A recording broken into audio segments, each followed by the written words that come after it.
So 7 figures in revenue. Basically almost any Amazon seller's dream who gets into this business model is to achieve that big fat 7-figure number in revenue. And on this video, guys, I basically just want to go over, a few like lessons, mistakes, how the journey kind of goes, because I know I made a video in the past, of me hitting that achievement a while ago, but I really just want to go a bit deeper inside, on how that whole process works, what it looks like, and really just some of the things that you really learn when it comes to achieving that number. Because, when you're hitting your first 10K, 100K number, it's usually fairly easy.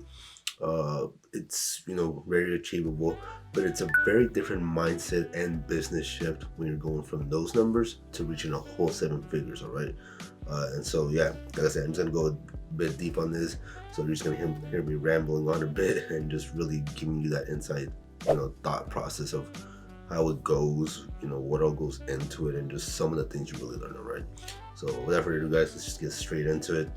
Also, if you don't know who I am a 7-figure Amazon wholesaler, and on this channel, I teach you guys all about Amazon FBA, wholesale, and everything in between. So if you are interested, guys, be sure to subscribe and just watch out some of the other videos at the end of the video as well.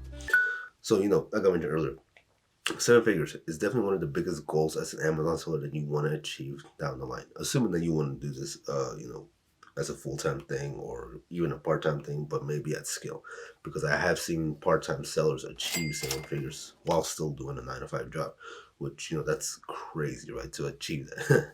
But one of the biggest things that I think hitting 7 figures has taught me is to be super strict on your margins, to really focus on your margins as well, like on your actual profits and whatnot.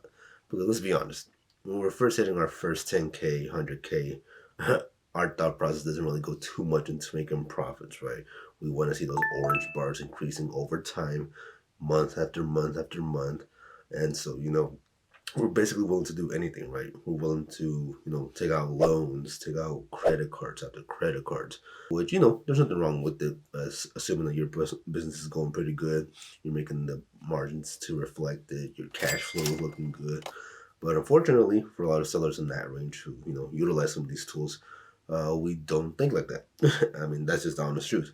Our thought process is just, oh, hey, we want to hit the next, high orange bar in revenue and flash it out for social media, right? Which is normal because, I've done the same thing too. So, but, it really opens your eyes when you hit those 7 figures, that it's, because it shows you where your business is at, and internally, okay?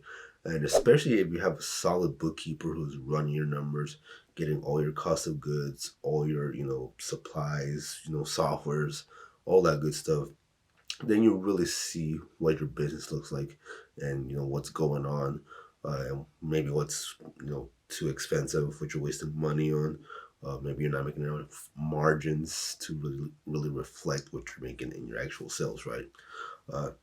Like I said, you really truly don't see this until you really start hitting those 7 figures, because at that point, that's where you're really growing, you're really scaling a business, because it's not even a side hustle at that point no more. Like 7 figures, I mean, dude, even at 10% margins, you're like making basically a 6-figure, salary, all right?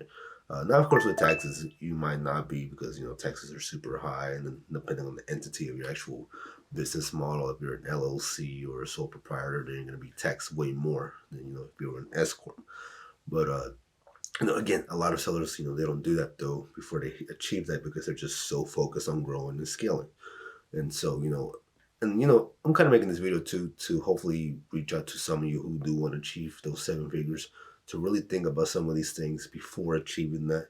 Because trust me, guys, 7 figures sounds cool, on paper, but when you really reflect on what your margins look, where your business is, how healthy it looks, it may not be as cool, all right?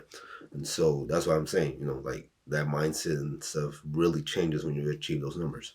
And I'm saying this too because, I was looking at my P&L for, the whole year of 2023, and I'll be honest, I probably could have made way more than what I should have made. But again, achieving some of those revenue numbers, you kind of just bump everything to the side, right? Uh, but yeah, and so if you're watching this and you're striving to achieve those seven-figure numbers, I highly encourage you guys to really focus on getting your profit margins up and being very strict with those, guidelines within, your sourcing criteria. Because otherwise, you're gonna look at your numbers and be like, "Damn, I didn't. It wasn't that much, you know." And then that's not even factoring in the taxes yet, right?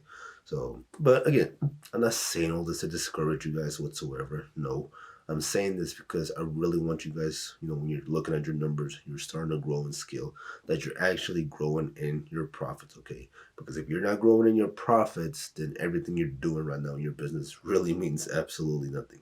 Unless, of course, you're trying to just flex the numbers to sell a course, Discord group, and all that. Then at the end of the day, nobody really cares, because that's what you're trying to do. Which, nothing wrong with that, but yeah, man. So, but yeah, anyways, for the rest of you though, who really are trying to grow this business, definitely focus on that. If you haven't already gotten a bookkeeper, definitely get yourself a bookkeeper and really look at your numbers. If you're making over 50K profit already, maybe yearly, and so definitely get with someone into talking about getting an S corp of some sort. Again, I'm not gonna go over that because I'm not a tax expert, but I'm telling you right now, switching to an S corp will save you a ton of money, as far as taxes. So look into that, talk to your CPA, and really get into that, because if you can get switched before achieving that seven-figure number, you will save yourself so much money. I mean, literally, me just telling you this stuff, and if you actually go do it, I literally just save you probably thousands of dollars. All right, but again, talk to a CPA. Just talk to them, let them explain them, the whole process to you, why you need to do it, and yeah, so you'll thank me later. Trust me. But yeah, anyways, back to it, guys. So like I was mentioning earlier, that whole thought process of scaling and growing, you're really trying to just max out credit cards and lines of credit, loans, what all that good stuff, right? Another thing too, you need to be very careful how you're taking your loans out when you're scaling, because if you're not making the margins, you're not selling the products that you want to sell to make up for taking out those loans. It can really hurt your bottom line even more than it's actually going to be helping you when you're growing. Okay, and again, the orange bars aren't going to reflect that because all you're seeing is the growth. But when you're really looking at your numbers, you're really not seeing much of a difference, if any.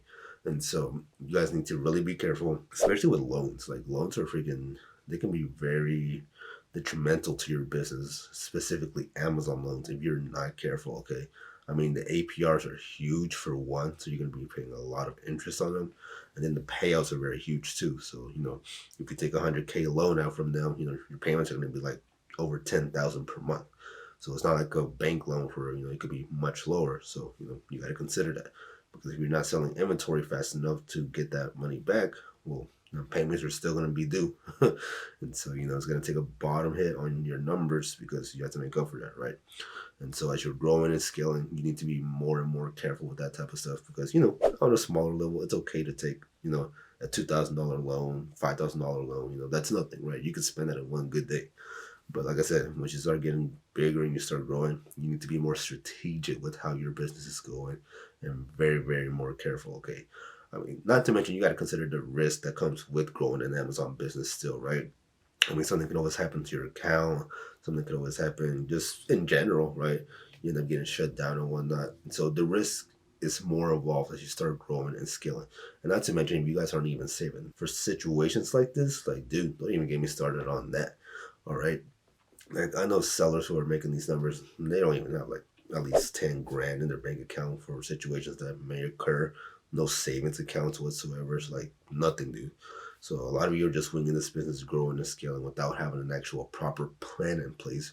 So for situations like that, so my advice: try to save some money. I think I've mentioned this before in the past, but save some money, guys. If your margins are looking very good, I get it. You want to grow, you want to scale, you want to reinvest as much profits back into the business, but you need to have a safe plan because no matter how legit you run your business, no matter how good you're running it, no matter if you're doing everything by the books, something can and probably could happen down the road.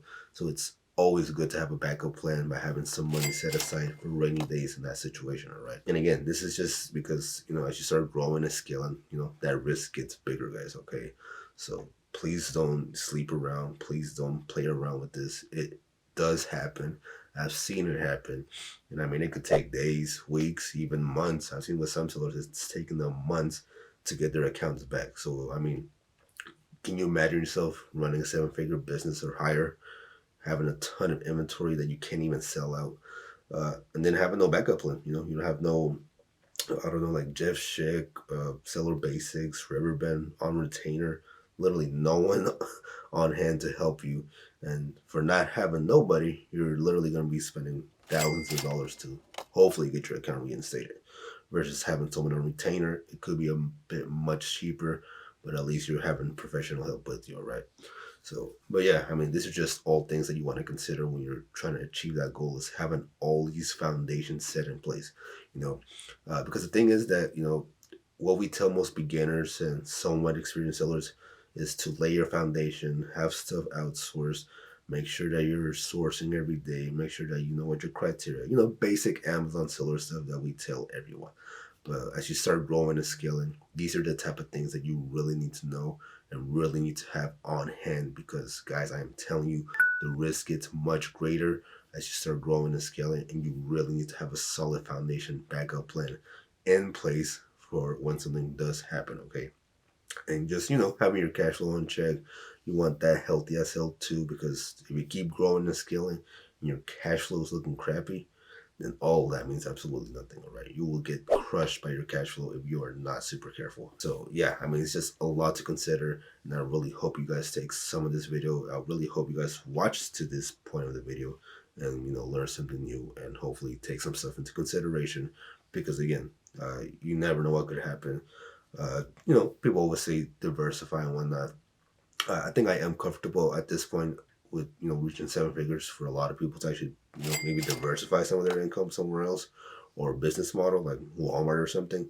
But, you know, still having the main focus with Amazon, but it would not hurt to, you know, kind of diversify a bit at this point, assuming that you have a lot of your business outsourced. Because yeah, like I said, that risk does get bigger, and you definitely want to just, you know, re-strategize everything so that you can continue growing and scaling, but with having a solid, super solid foundation to where you really don't have anything to worry about aside from just, you know, spending on more inventory. But yeah, I mean, like I said, guys, this video is just to kind of go over the thought process and some of the things I learned personally from achieving those 7-figure numbers. Because yeah, I kind of wish someone would have told me all this stuff when I was going for that goal. Because like I said, when you're trying to achieve that goal, you don't care about nothing else. You just want to achieve that goal. You want to spend the inventory, achieve that number, and then be like, yes, I did it. And, you know, nothing wrong with it. We all do. We all want to do that. We have done that.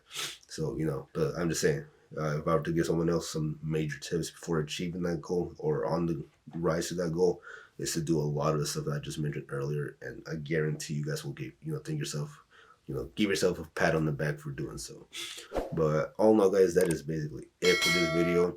I hope you did enjoy it. And for those of you who are, you know, striving for the 7-figure numbers, good luck. I wish you the best, and play it good, play it safe, and don't get yourself in some deep trouble, all right?